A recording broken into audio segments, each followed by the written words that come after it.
opposition is Matt Hanayeli Kleinfelder, who is current county council member for District 4. And Matt committed to be here today, but he called us a little bit ago and said he has a family emergency. So he's not here, and I'm very sorry he's not, because from his standpoint, he won't have an opportunity, but from your standpoint, my guess is you can cover it. So, first of all, Jeanné, talk to us a little bit about what you believe you've accomplished as our current incumbent member of State House for the last 2 terms. You've been in for 2 terms, right? 3. 3? It's been that long since I first interviewed you when you were running? Oh my gosh, she was so young then. I was too. But tell us more. Sherry, thank you so much. Aloha mai kākou, everyone. My name is Jeanné Kapela. I'm the state representative for House District 5. And as Sherry talked about, it's the largest district in the state. It's 108 miles long from one point to the other. Starts at Kona High School Road, wraps the southern half of the island to Keau Shipman Park. So 5 miles outside of Hilo. It's such a privilege to be able to be here with you folks. There's so many things that I feel like I've accomplished in the last 6 years, but I am the youngest serving female in the state house. I'm also the youngest serving elected female in the state, period. I'm also the first Native Hawaiian woman to ever represent House District 5 in the legislature. So I think for me, one of the things that really feels like a win is that representation matters. I come from a working family. I fight for working families because I didn't read about poverty in a book. I experienced it coming home. I see it in my community day in and day out. We're 108 miles long, and 50% of the district has no access to running water. The biggest issues in our community are just the basics. We're a healthcare desert. We lack access to water. We lack access to strong education, and that's something that we've really tried to focus on for me as a member of the Committee on Education and Higher Ed. And then beyond that, I also have the privilege of chairing the House Committee on Culture and the Arts. So we've really tried in the last couple of years to focus on funding for the arts and focus on funding for our communities. Because at the end of the day, art is who we are. It's a part of our very nature. And then beyond that, I can sit here and list all of the things from this last legislative session that I'm excited about. We got $26 million to repave Highway 11, starting in Keau, heading towards Volcano. Huge for rural infrastructure. We also got we're also going to be repaving portions of Na'alehu where the road is cracked. So we were able to leverage working with the Department of Transportation, we leveraged also some disaster funds and federal funds to increase the expanse of what was already started to be repaved in Na'alehu near Waiuhinu. Beyond that, we worked a lot on immigration issues this last year, which is something that I'm really proud of. We passed 6 immigration bills, one of which I had the privilege of helping to author. Beyond that, we also, Representative Kahaloa, our majority caucus leader, talked about the $50 million that we were able to secure as a Hawai'i Island delegation here on the west side. One of the things we also did was another $50 million for the Keau outpatient care facility. So massive infrastructure when it comes to supporting healthcare access in our rural community. And then beyond that, a couple of things that haven't been talked about that are both state and county. We put $4 million in our budget for siren modernization. There's about 28 sirens across Hawai'i Island that are not working.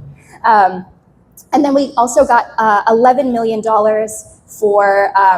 or $5.7 million for wildfire prevention. So when we look at what happened in Lahaina, we have to be proactive about protecting Hawai'i Island as well. There's so many wins over the last couple of years, but I think for me, I also chair, I created in 2022 the Working Families Caucus, bringing together our union members alongside advocates and legislators to fight for working families. That means fighting for things like paid family leave and paid sick leave, as well as access to greater childcare and support for workers. So I'm really proud of some of that work because it's new, it's different, and it's essential. Because at the end of the day, working families are the families that are the lifeblood of the people here in Hawaii, and we need to be fighting for them.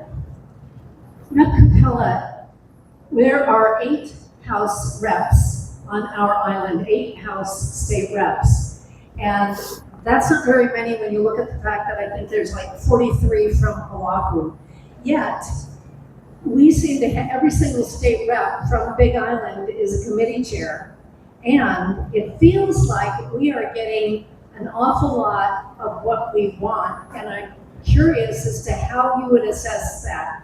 How is that happening? I should have asked Rep. Kapela when she was up, but I'm asking you. Thank you for the question.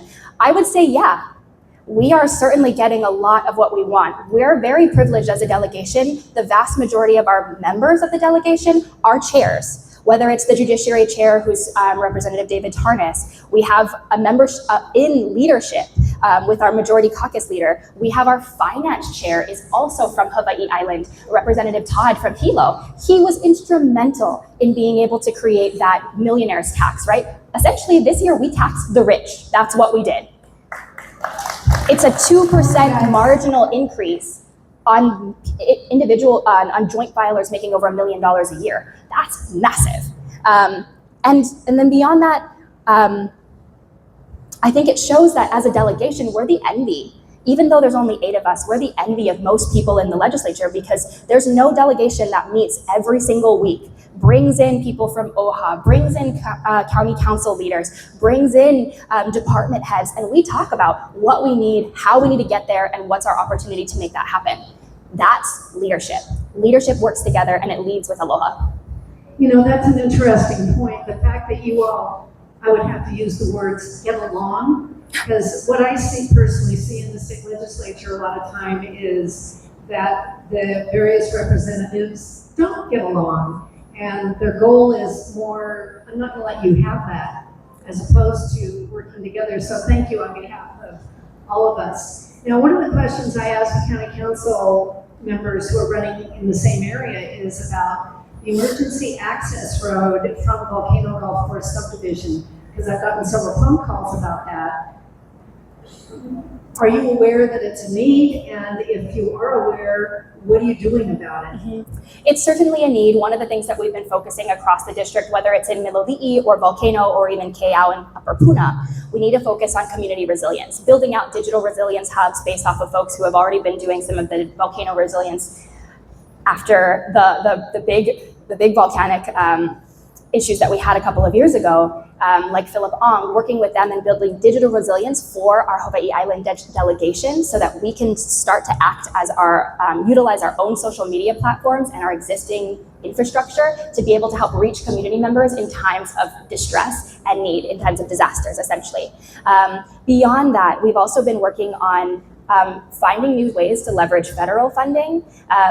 Yes, we need to get a new access point that takes individuals outside of Volcano, whether it's the golf course route or another route. Being able to work with our Department of Transportation is something that we're certainly focusing on, and that's a part of building these resilience hubs within each individual community. I have so many communities across the district that being able to focus on each one individually has been a big issue.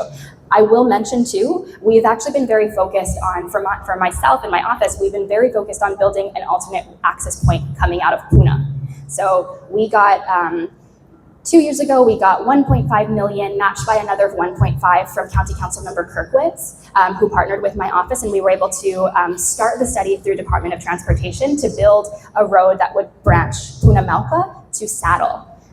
Really important, not necessarily Volcano, but it's another access point, and we need to start focusing on other issues like that. We got another $270,000 asked for by the department this last legislative session so that they could continue their study. The hope is that we can have multiple access points coming out of our communities. That's an essential part of building disaster resilience, something that we need to focus on, not only this legislative session, but every single day.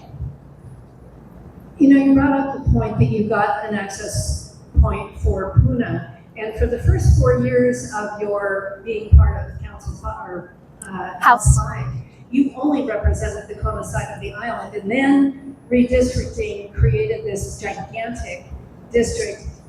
I was going to ask you what you have done for the Puna side. How did you learn about what was needed on the Puna side? Because it's very far away from where you live and where your district always was. Mm-hmm. Just talk about being able to manage such a district. Thank you. Thanks for that question. I'm a Kona girl, born and raised, went to Kona Waina. I love the Kona side. And I like to say, even though our island gained a new seat, I feel like I gained a whole new seat too. Considering I now go to Hilo, I have always been a legislator that has fought for building a bigger table. I came into this work because I was an advocate, advocating for anti-trafficking efforts, because at the time our state didn't align with federal policies. We did those things 5 years ago, 6 years ago. We keep working on anti-trafficking efforts, but as someone who has been an advocate on the other side of the table and knows what it feels like to be left out, that's really why I ran for office, because I wanted to build a bigger table. And so in my office, one of the things that we do is we do numerous community meetings, many of which have been on the Puna side after I gained that a couple of years ago. This last term, we did 8 town halls all across the district, 3 of which were in Puna. We also did 2 health and wellness fairs. We have a 3rd one that we're planning in August that's going to be located at the Mountain View Elementary School. We're working with the principal there, bringing out 40 different community organizations focused on health and wellness, from the hospitals to our community health centers, to table and get to meet some of the community members. There's wonderful things happening in our state, but oftentimes community members don't know. That's what building a bigger table looks like. You have to bring resources to communities, especially those that are rural and don't necessarily have access. As a legislator, as a leader, you create the access. That's the job. And then beyond that, we've also hosted numerous community dinners. Whether through the campaign or through my office, one of the big focuses is I want to hear from you, and I want to make sure that you feel like your voice is heard in the state legislature, because I am nothing more than a vehicle for the voice of our community and the voice of the public. Somebody I don't know just sent me a message that they put my laundry into the dryer. I hope they washed it first, because what can I say? I have my own washer and dryer in my own garage. Funny message. Rep. Kapela, it's kind of an awkward question that I want to ask, but showing up and being at the legislature when there are meetings is really, really important. And although your opponent is not here, his reputation is that not his reputation, the fact is, he's missed 9 county council meetings. And my question is, how many of the meetings that you were supposed to attend with the state ledge did you just not go to? I don't miss meetings. Okay, because we don't want to vote for you if you're not going to go. Well, I hope you vote for me because I'm here. Okay. Second, I have continuously shown up, tried, really fought to build that bigger table, created access points. I go to my school visits. I create access opportunities to learn about the issues in my community, because when you have a district that has so much need, you have to be able to shake the hands and know the people there so that you actually understand. And I want to be a legislator, and I have a track record for 6 years. Even when I was a young, brand new mom, 2 weeks after I gave birth to my daughter, I went back to work because that was what was required of me. And that's why I fight for childcare. That's why I fight for postpartum care for moms. Because at the end of the day, we lead by lived experience, we lead by example, and as the youngest woman serving in the state, I want other young women to be in these seats. And we have to create pathways for them to be able to get here. And yeah, it requires showing up. And showing up when people don't even want you there, but you're there because you believe in something more. And isn't that what we should believe in as Democrats? Something more for our communities, for our families, and for our future. And that's what I'll always fight for. 1 minute closing comments, please. I want to mahalo each and every one of you for being here. I know sometimes as Democrats, it's so difficult to show up when everything feels painful at the federal level.